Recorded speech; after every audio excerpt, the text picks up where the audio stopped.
La vie de Mario Fortin a basculé le 15 septembre 2024. J'ai eu un traumatisme crânien, j'ai eu une épaule, deux côtes. J'ai des maux de tête, puis j'ai des pertes d'équilibre.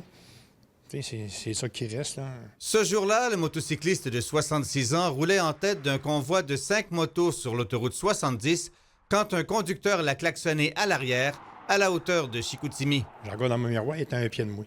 Je me suis tassé.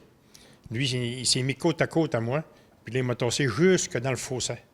Puis rendu sur le bord du fossé, là, il s'est ôté. L'automobiliste Charles-Antoine Tremblay reste devant la moto, variant sa vitesse pour la ralentir. Moi, j'étais allé à gauche, lui, il est venu à gauche, il est venu à droite. Il a fait ça 4 fois. Soudainement, il freine à 2 pieds seulement de la moto.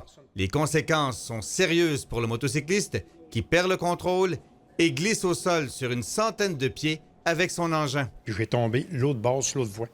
Par contre, il n'y arrivait pas de char parce qu'il me passait sur le dos. Et moi, j'ai pris conscience dans l'ambulance. Le blessé, hospitalisé de longues semaines, a subi 6 opérations et s'est déplacé successivement en fauteuil roulant, en marchette, en béquille et avec une canne. Au mois de juin, ils vont me réopérer pour me fixer la cheville au 90.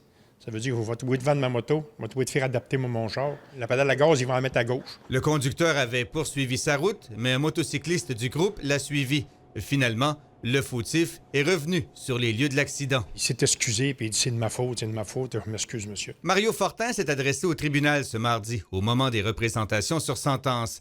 Il a joué avec ma vie, a-t-il lancé. Il dit qu'à tous les matins, il pense à ça. Mais moi, à tous les matins, je le vis. Tu sais, c'est pas pareil, là. Lui, penser puis le vivre, c'est deux. Charles-Antoine Tremblay a plaidé coupable à une accusation de conduite dangereuse causant lésion. La défense suggère de 3 à 6 mois de prison en société et une suspension d'1 an du permis de conduire. La couronne réclame plutôt 12 mois de prison ferme, mais reconnaît que l'accusé est qualifié pour une peine en société. Suspension du permis pour 5 ans. Lui, il va avoir ce qu'il mérite, là, dans le fond. Jamais qu'il va avoir un pardon de moi. Jamais. Il aurait dû y penser avant. Le juge tranchera le 24 avril prochain. Jean Houle, TVA Nouvelles, Saguenay.